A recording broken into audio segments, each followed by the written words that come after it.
La production législative en cette session de mars, dédiée à cet exercice, ainsi qu'au contrôle parlementaire, se porte bien à la chambre basse du Parlement que dirige le professeur Vital Kamerhe. L'examen et l'adoption de 2 propositions de loi le lundi 12 mai 2025, présentées par les députés nationaux et Ngamboyo Venance et Maombi Kachungo Sosten, en est une preuve. Au cours de cette plénière, conduite par le premier vice-président de la chambre basse du Parlement, Jean-Claude Chilombaye, la première loi à être portée devant l'Assemblée plénière était la proposition de loi portant principes fondamentaux relatifs à la pêche et l'aquaculture en RDC. Une proposition de loi à être portée à l'intention de la représentation nationale, la proposition de loi modifiant et complétant la loi numéro 15/025 du 31 décembre 2015 relative au bois à loyer non professionnel des élus nationaux et Ngamboyo Venance. Face à la mutation sociale, économique et juridique que connaît la République démocratique du Congo à l'heure actuelle, l'auteur a estimé que 10 ans après, cette loi doit subir également une évolution dans l'optique d'assurer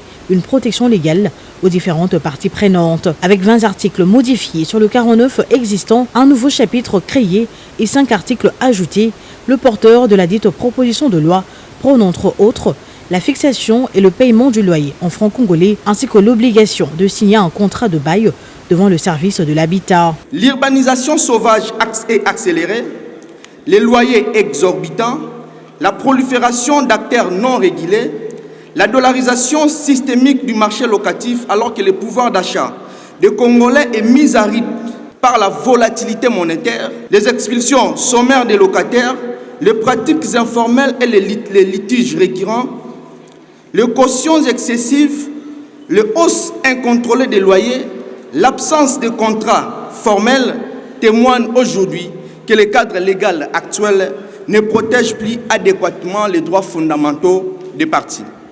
L'examen d'une proposition de loi appelant à un débat conformément à l'article 158, alinéa 2 du règlement intérieur de la Chambre basse du Parlement, les élus du peuple se sont versés aux questions, suggestions et recommandations. Cependant, les élus se sont accordés sur la recevabilité de ces 2 textes de loi qui ont été envoyés en commission. J'ai pris la parole pour soulever la plus grande préoccupation de la loi numéro 15/025 qui concerne les baux à loyer non professionnels. Au fait, la plus grande préoccupation, et je pense que c'est la plus grande préoccupation de la population congolaise en général et de la population quinoise en particulier, c'est le fait que la législation existe, les lois existent, mais l'applicabilité de ces lois pose problème. Je ne pense pas que nous devrions aller d'une loi en loi, alors que nous devons plutôt voir les mesures qui peuvent renforcer et obliger les gens à respecter la loi parce que nul n'est au-dessus de la loi. En fait, aujourd'hui, il s'agissait de participer à cette initiative parlementaire afin d'apporter notre solution pour améliorer les règles existantes. La pratique de demander plusieurs mois de loyer pour les loyers résidentiels alors que la loi ne prévoit que 3 mois, je crois que ces pratiques doivent cesser d'exister. Et nous venions de proposer à ce que nous puissions renforcer les mesures et les sanctions. Et aussi du côté commercial ou usage socio-culturel, la même chose. J'ai aussi proposé à ce que notre collègue essaye d'innover en disant que nous puissions recourir au permis de bail. Cette pratique ne peut pas être adoptée. Pourquoi? Parce que ça va alourdir encore la procédure. Avant d'être reconnu bailleur, il faut aller auprès des services de l'État afin qu'on vous délivre un permis. Je pense que ça va encore compliquer les choses.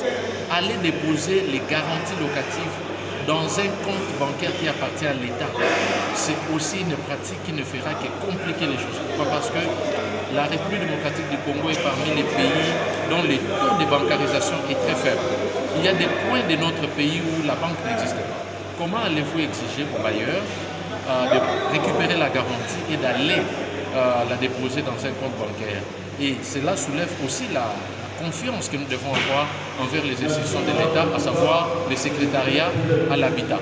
Donc il y a plusieurs questions que nous avons essayé d'aborder à travers cette proposition de loi. Mais bon, nous pensons que nous serons toujours là pour défendre les desiderata de la population. Merci.